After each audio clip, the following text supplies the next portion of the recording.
Hayalleri diye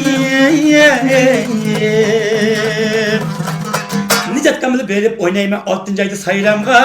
Bugün bir çabakın taşlap koyuyorlar 8. Mart hanım kızlar bayramga. Hayalleri diye Men çakırman çakçakları men şundaq dotda bilen güzel boğan. Qarindaşlar hanım kızlar boğaçqa bizning her günümüz güzel boğan. Hayalleri diye Şoңlaşqa tökülüdü yüreklerden nahmedende bayalla. Mübarek bolsun bugün bayramlarga barç hanım kız ayalla. Hayalleri diye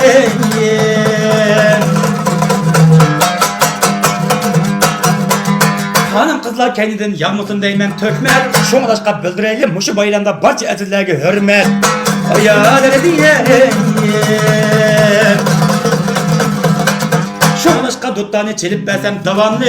Hayalleri diye Gündeyli her aile bugünkü muşu günde el ayalla bayramlı. Hayalleri diye Bulmaylı qarindaşlar yaxşı oynap namet. Bugünkü hanım kızlar bayramıga yığıp gelsin Ahmet. Hayalleri diye Gel sözümle töküp ettim yığılap gelsin mi balam.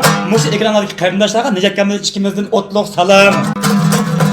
Hayalleri diye Bulup kettim çakçakçı nahmedeni koşakçı tertli.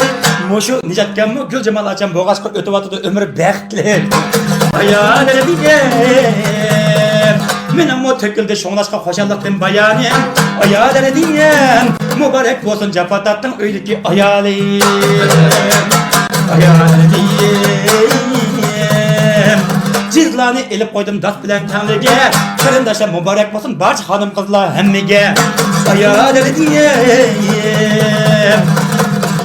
Tamak çıkmaz kazanda da penceni konuşmanlar. Onu tıkalı hoşmuş kalay bugünkü bayramda bütün aile boyunca oluşmanlar. Hayalleri diye Çilevatkan duttanın iki tarafı muşnundak sözüm bolsun. Hayalleri diye Bugünkü bayram arkalık hemenler tilaklaşık bildirdik. Analarımızın ömrü uzun bolsun. Şoңlaşqa tayyor boldu igiz esip tanıla. Hayalleri diye Bayramınlar mübarek bolsun barcha dunyodagi onalar. Hayalleri diye Qo'shiqchi deb nomim qoldi naq maydonda da'vat deb. Qarindoshlar qo'llab qo'yinglar urug' tuqqan odamlarga mushibini avat deb. Hayalleri diye Yürek sözüne devaldım qo'shiq bilan yo'lluğa. Urug' tuqqanlar imkon qoldirib qo'yinglar bir yurakni besib qo'lluğa.